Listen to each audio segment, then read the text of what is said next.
여러분, 이 영상 한편으로 무엇을 얻어가실 수 있을까요? 논리적으로 정확한 말을 했는데도 관계가 멀어지는 이유를 정확히 이해하게 될 겁니다.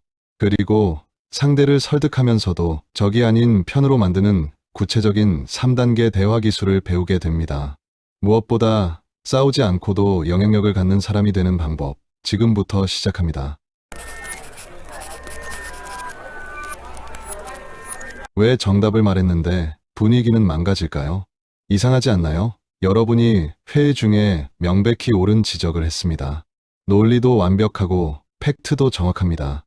그런데 이상하게 그 순간부터 공기가 싸늘해집니다. 상대의 표정이 굳고 보이지 않는 거리감이 생깁니다. 더 이상한 건 그 이유죠. 그 사람은 은근히 비협조적이 됩니다. 여러분의 제안에 소극적으로 반응하고 나중에는 아예 다른 편에 서기도 합니다. 대체 뭐가 문제였을까요? 여러분은 틀린 말을 하지 않았습니다. 오히려 가장 정확한 답을 제시했죠. 하지만 결과는 최악입니다. 이기는 말을 했는데 관계에서는 진 겁니다. 이유는 단 하나입니다. 사람은 논리보다 체면을 먼저 방어하기 때문입니다. 우리가 놓치고 있는 가장 중요한 진실이 바로 이겁니다. 인간은 합리적 존재가 아니라 감정적 존재이고 무엇보다 체면적 존재라는 사실이죠. 조금 더 깊이 들어가 보겠습니다. 인간은 이성적 존재가 아니라 체면적 존재입니다. 심리학 연구들이 일관되게 보여주는 사실이 있습니다. 사람은 자신이 틀렸다는 사실보다 무시당했다는 감정에 훨씬 더 공격적으로 반응한다는 겁니다. 이건 본능에 가깝습니다. 원시시대부터 인간은 집단 속에서 살아남아야 했고 그 집단 내에서의 위치, 즉 체면이 곧 생존과 직결됐습니다. 체면을 잃는다는 건 집단에서 추방당할 수 있다는 신호였으니까요. 그래서 누군가 우리 앞에서 우리가 틀렸다고 지적하면 우리 뇌는 이렇게 반응합니다. 저 사람이 나를 공격하고 있어. 내 위치가 위협받고 있어. 방어해야 해. 이 순간 논리는 꺼집니다. 감정방어 시스템이 가동되는 거죠.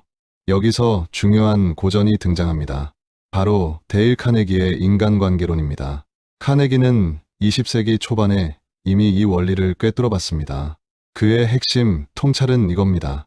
상대를 논파해서는 안 된다. 상대가 스스로 옳다고 느끼게 만들어라. 그는 이렇게 말합니다. 사람은 자존심을 건드린 사람의 적이 되고 자존심을 지켜준 사람의 편이 된다. 이건 아부가 아닙니다. 이건 전략입니다. 매우 현실적이고 강력한 전략이죠. 생각해 보세요. 여러분이 누군가의 체면을 세워주면 그 사람은 여러분을 위협으로 인식하지 않습니다. 오히려 안전한 사람, 신뢰할 수 있는 사람으로 받아들입니다. 그리고 신뢰하는 사람의 말은 귀에 들어옵니다. 방어막이 내려가는 거죠. 반대로 누군가의 체면을 무너뜨리면 아무리 옳은 말이라도 그 사람은 여러분을 적으로 분류합니다. 그리고 적의 말은 아무리 논리적이어도 들리지 않습니다. 뇌가 차단해버리니까요. 그렇다면 실전에서는 어떻게 해야 할까요? 지금부터가 핵심입니다.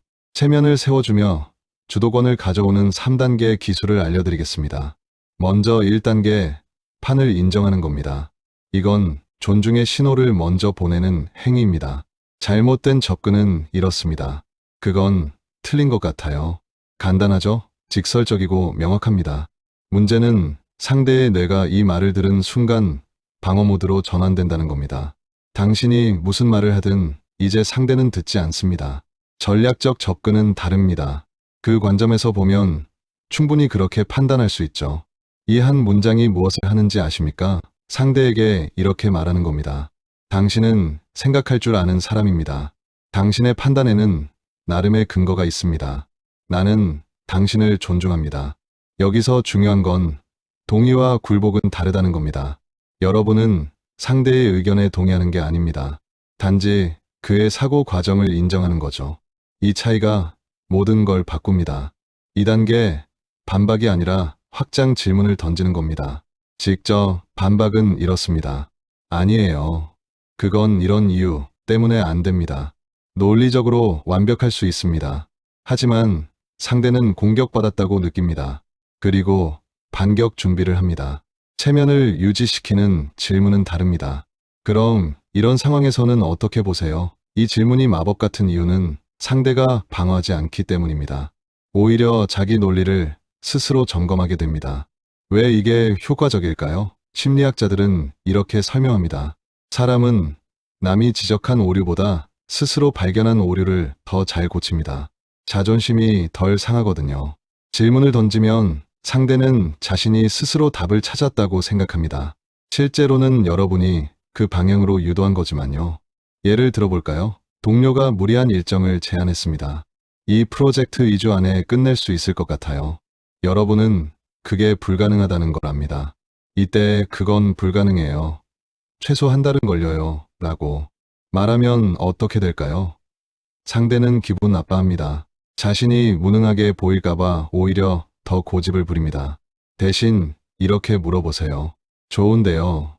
그럼 디자인 단계에서 몇 명이 투입되면 2주가 가능할까요? 개발팀 리소스는 어떻게 확보할 수 있을까요? 상대는 스스로 생각합니다. 그리고 깨닫습니다. 아, 2주는 빡빡하네. 3주 정도는 필요할 것 같은데. 이게 바로 체면을 세워주면서 방향을 바꾸는 기술입니다. 3단계, 결론을 내가 아닌 상대의 말처럼 만드는 겁니다. 이건 고급 기술입니다. 아까 말씀하신 걸 종합하면 이 방향이 더 맞을 수도 있겠네요. 이 순간 무슨 일이 일어날까요? 상대는 이렇게 생각합니다. 이건 내가 선택한 결론이야. 내가 판단한 거야. 하지만 실제로는 여러분이 설계한 결론입니다. 이게 조종일까요? 어떻게 보면 그렇습니다. 하지만 선의의 조종이죠. 여러분은 상대를 이용하는 게 아닙니다.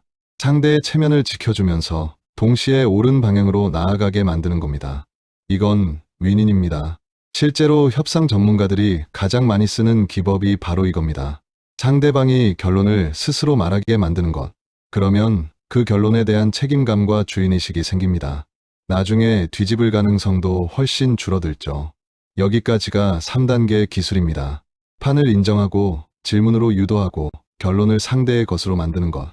이 세 가지만 마스터해도 여러분은 관계에서 주도권을 잡을 수 있습니다. 마지막으로 정리하겠습니다. 체면을 세워주는 사람이 결국 권력을 갖습니다. 관계의 진실을 직시해야 합니다. 사람을 이기려는 사람은 결국 고립됩니다. 주변에 적만 늘어납니다.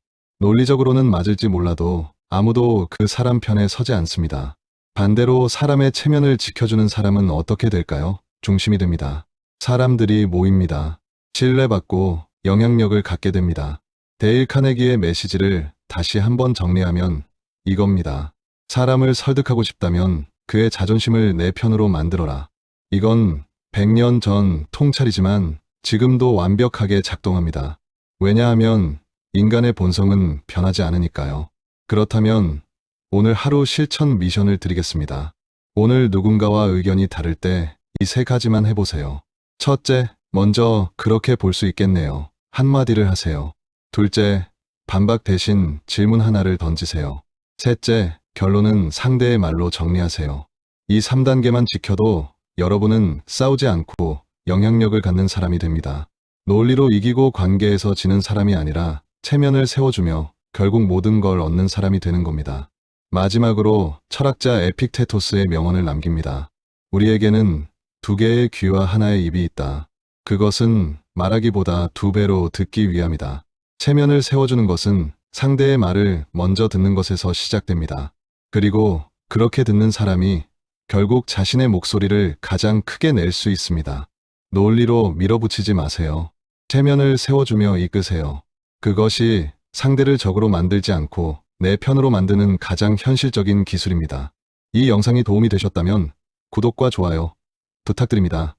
여러분의 작은 클릭 하나가 더 좋은 콘텐츠를 만드는데 큰 힘이 됩니다. 오늘 하루 여러분이 만나는 모든 사람의 체면을 세워주는 연습을 해보세요. 그 작은 변화가 여러분의 인생을 바꿀 겁니다. 감사합니다.